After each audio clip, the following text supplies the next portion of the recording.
morning! It's our day 11 and these faces are getting more and more sad. They're too sleepy, they're too used to the routine, everything doesn't surprise them as much anymore. Okay, so today we have a 20-kilometer day. We're going to Pontevedra.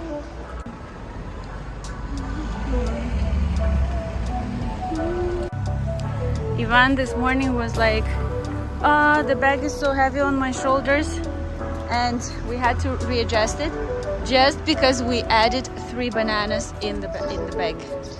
And this is why I told them that every little ounce counts in the bag. 3 bananas, and he felt the difference.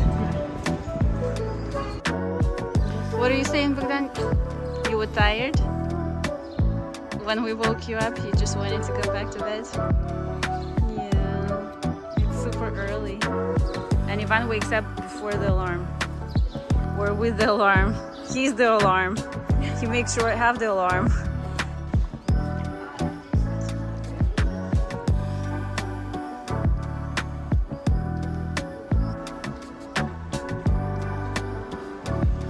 My kids are spoiled and they're used to like 5-star accommodations.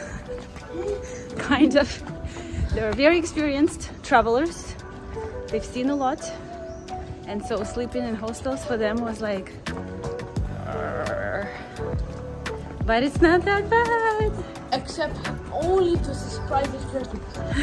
I'm sure I have to tell you. You were like almost teenagers. Soon you're gonna be traveling the world, traveling Europe with your friends. Do you think you'll be able? With my friends? Yeah. Well, when you grow up, do you think you'll be able to afford straight away like private rooms?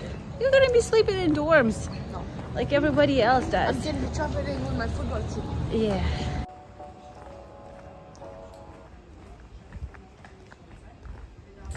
Why today we're seeing so many pilgrims and everybody's kind of like leaving at the same time. And in Redondela we're walking out, there's different albergues and everybody's just coming from different sides and like getting into the flow. So first of all, there's 2 routes on the Portuguese Camino. There's 2 routes, one along the coast, that's what we are doing, and another one central. It's central, it goes across the country in the middle. Yes. So in Redondela they come together. This is why now we're gonna see people from the central and from the coastal route. Okay, that's reason number 1. And reason number 2, to get the Compostela, the certificate that you walk the Camino, you need to walk the last 100 kilometers. So now we are under 100 kilometers, which means some people started not long time ago and they're only doing the last 100 kilometers. So the last 100 kilometers usually is very busy and there's usually a lot of people. So when I was doing my Camino Primitivo, the last 100 kilometers were my least favorite. First of all, it was just a traffic of people, especially the last couple of days. It's just, there is absolutely no quiet time. People are just there. And second of all, I was very sad. I didn't want to finish the Camino. So I clearly remember the last 100 kilometers. It was not a happy time because I was not anticipating the end at all.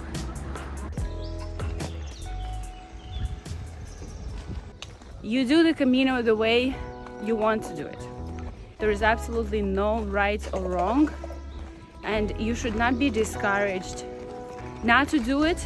Let's say if you can't do it all at once, or if you don't feel strong enough, you can customize it to your capabilities, abilities, needs, time, resources, and so on and so forth. So nobody should feel discouraged to do it. Okay, if you need to take a taxi from time to time, take a taxi. If you need to send your bags forward, send your bags forward.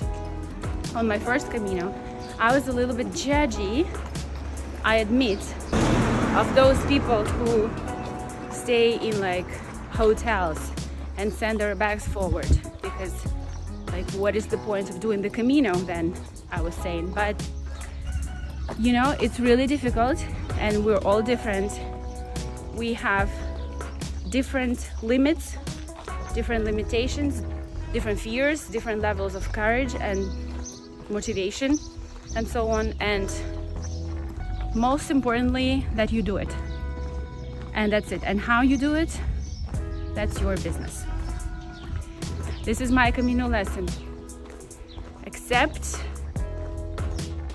not judge, and yeah, acceptance. Hi, cutie. Oh, hi, cutie pie. Oh, such a cutie pie. Hola. Hola, señor. Hola, señor. Hola, señor. Oh. It's 9 a.m. We have 84 kilometers left. Camino de Santiago. So we are at 83 kilometers. A little pit stop for the stamps.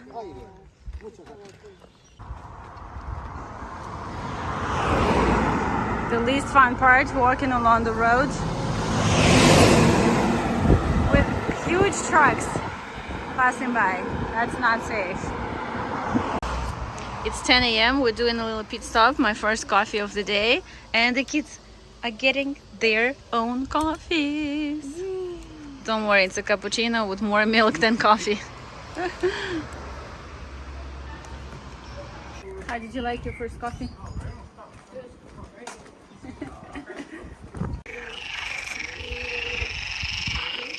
We came and there is a concert. Frog concert. Welcome to the Frogs Conservatory.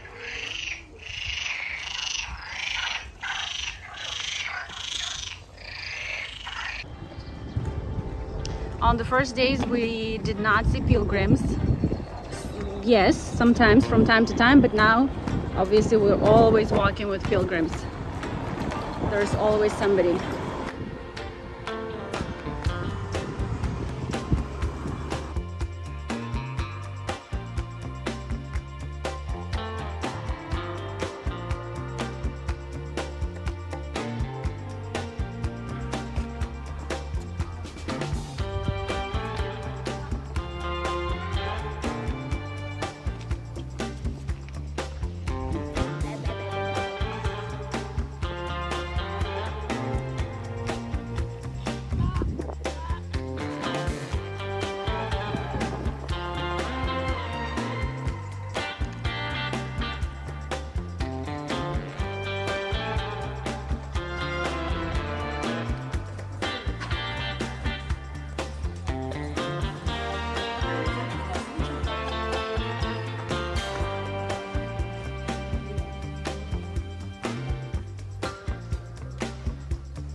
I love passing through small villages. Hola, buenos días. I love passing through small villages. I don't know how the people living here, what they feel about it. It's like we're passing by their backyards, but it's so nice and cozy.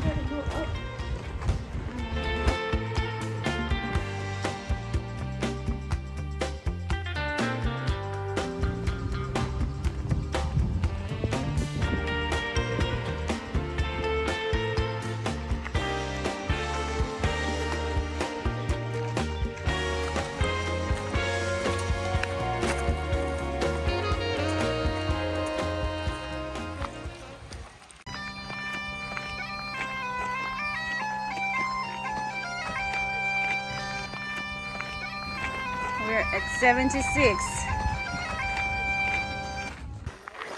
Bogdan is encouraging me to go faster and he's pushing me forward because look how many people behind us, and he's like, they're catching up with us. They're catching up with us. Let's go faster. That's the beauty of the last days on the Camino, of the last 100 kilometers. That there's people behind and there's people in the front. There's always gonna be people from now on. What a cool setup here. It's another resting station, but this one is different. This one is so cool. You can buy snacks and drinks.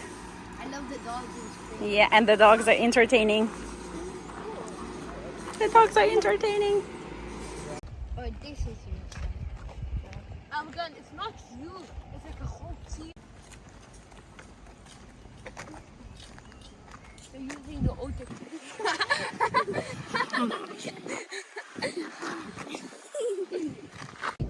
74 kilometers.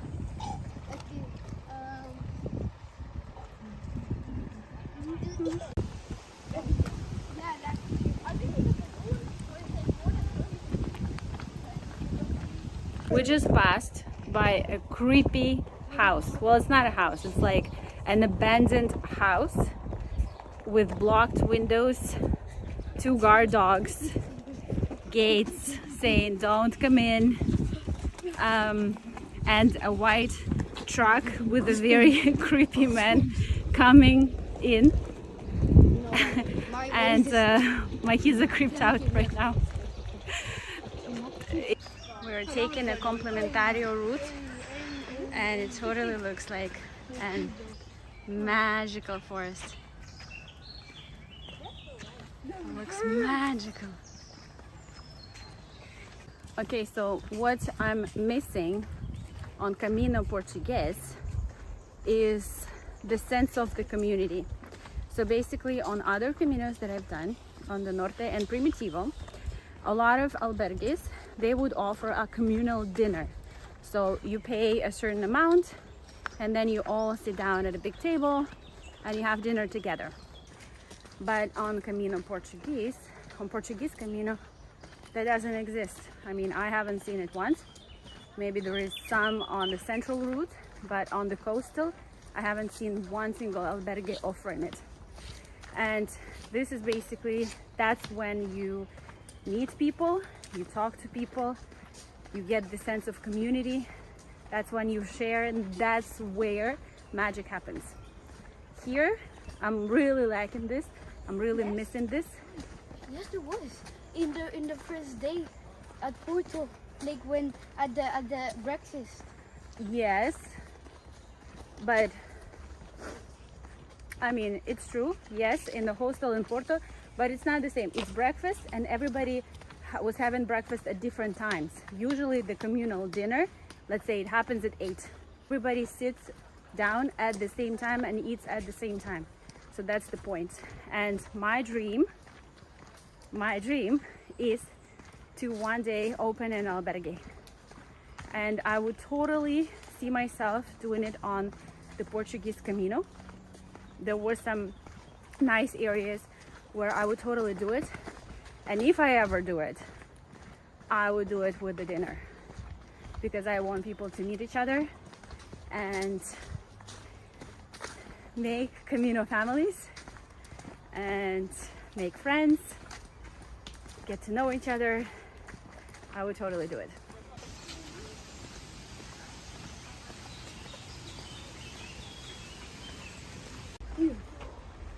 ¿Qué es arte? What are you doing? Inventory of your blisters? Come see. Blisters?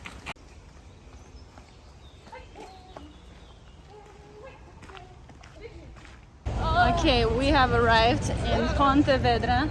Ivan is in pain. His feet are super tired and blistery. And we are like 7 minutes away from our hostel.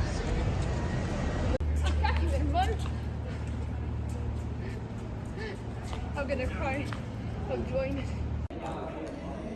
Okay, so we made it to Pontevedra. and today was probably the fastest day. We did 20 kilometers, which is not a little, which is quite a lot, and we did it, I think, in record time. So at 2 p.m. we were already checked in the albergue, we showered, and 2:30 we were already having lunch. And today was probably the easiest day. Well, yes, we're tired, we're in pain, Ivan's feet are hurting, but it was probably the most effortless day. And maybe it's because there were a lot of people walking, and it's kind of like motivating you, right? When you're walking with other people and you see everybody walking, you're just walking. It's fun. It was fun. Yeah. Today was fun. Yeah.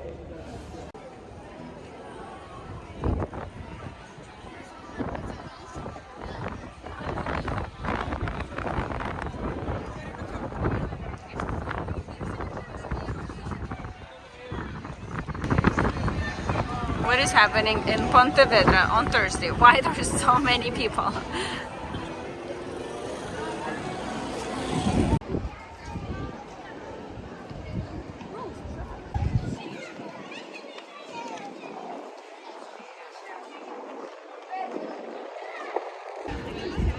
Oh. They're not scared. They're not scared.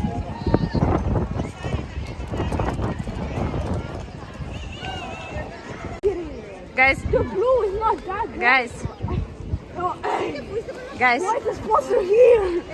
Guys, remember how this square is busy now, and tomorrow morning at 7 we're gonna be walking, and you'll see how dead it is.